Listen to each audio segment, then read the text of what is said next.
দর্শক, আজকে একটা একটা মর্মদায়ক ঘটনা নিয়ে আমি আপনাদের সামনে আসছি।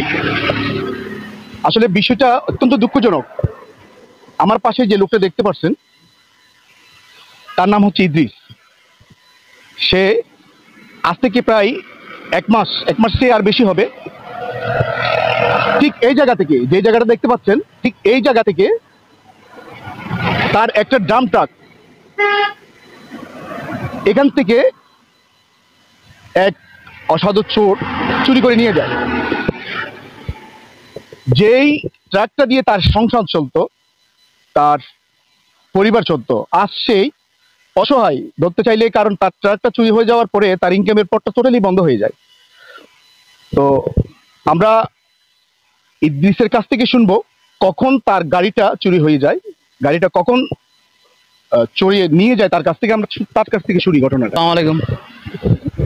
আমার গাড়িটা নিয়েছি, আমার কোনো ক্যাশ টাকা দিয়ে না, আমি ব্যাংকে লোন নিয়ে গাড়িটা নিয়েছিলাম।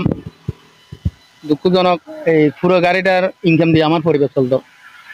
এখন গাড়িটা যখন চুরি হয়ে গেছে, গাড়িটা চুরি হয়েছে গত মাসের 17 তারিখ, সরি 16 তারিখ। গাড়িটা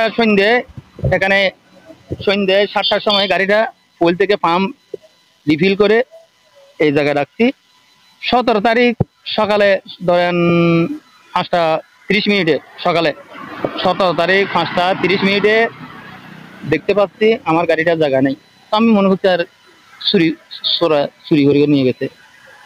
এখন আমার দুঃখ লাগতেছে, আমি কিভাবে চলবো। আচ্ছা, চুরি হয়ে যাওয়ার পরে কি এটা ব্যাপারে আইনে কোনো প্রক্রিয়া নেওয়া হয়েছে? হ্যাঁ, সঙ্গে সঙ্গে আমি থানাকে বলছি, ওখানে একটা এন্ট্রি করছে, মামলা হয়েছে। আচ্ছা, আমাদের আনোয়ারা থানায় মামলা হয়েছে, মামলাটা এন্ট্রি করতে আজকে 1 মাস 4-5 দিন হয়ে গেছে। ছেলে মেয়ে কয়জন?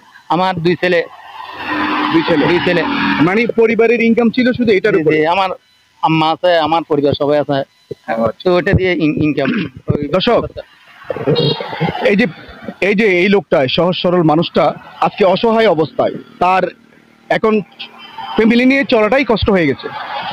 তো আমি এইটুকু বলবো, উনি যথাযথভাবে থানায় যেটা করার কথা আইনি প্রক্রিয়া সেটা গ্রহণ করছে, তবে এখনো পর্যন্ত এই গাড়িটার কোনো সন্ধান পাওয়া যায়নি।